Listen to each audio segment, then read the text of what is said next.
Hi friends, అందరూ ఎలా ఉన్నారు?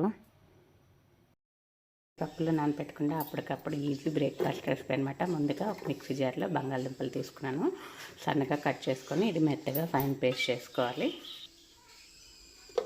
చూడండి, బంగాళదుంప పేస్ట్ రెడీ అయిపోయింది కదా. అది తిరగపోతే కొంచెం వాటర్ వేసి తిప్పుకోండి. మెత్తగా పేస్ట్ అవ్వాలి. మనం దోశ వేసేటప్పుడు మనకి అడ్డు రాకుండా ఉంటుంది. ఇప్పుడు హాఫ్ కప్పు బియ్యం పిండి వేస్తున్నాను.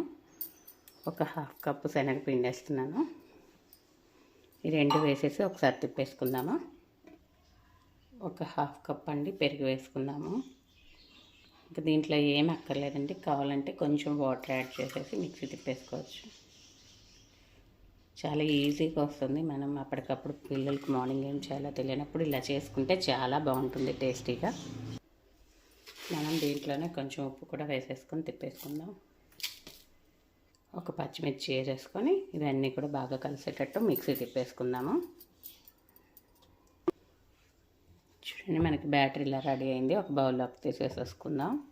చూడండి, మనం అంతా కూడా బౌల్లోకి తీసేసుకుందాం. ఎక్కడ ఉండలు లేకుండా సాఫ్ట్గా వచ్చింది. ఇప్పుడు దోశ వేసేసుకుందాం. ఇంకేమీ ఎక్కర్లేదు. దీంట్లో వాటర్ కూడా సరిపోయింది.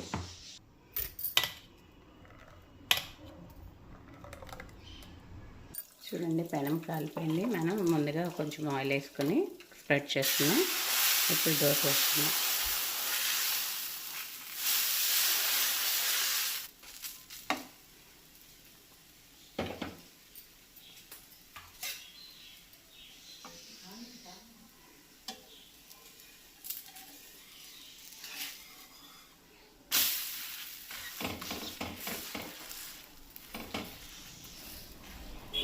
అండి, రెండు వైపులా ఎంత బాగా కాలిపోయిందో మనకి మామూలు దోశలాగా వచ్చేసింది.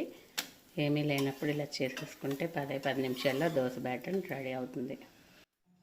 మనకి ఈ దోశలు అయితే చాలా ఈజీగా వస్తున్నాయండి. పల్చక్ కూడా వేసుకోవచ్చు, కానీ నాకు పిల్లలకి కొంచెం మందం కావాలన్నారు, అందుకని కొంచెం థిక్నెస్గా వేసాను.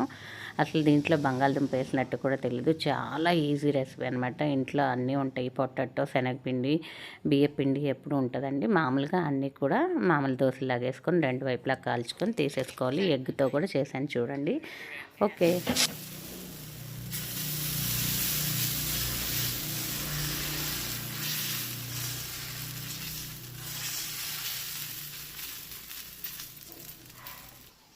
ఇప్పుడు మనం దీని మీద ఎగ్ కూడా వేసేసుకుందాం. చాలా టేస్టీగా ఉంటుంది.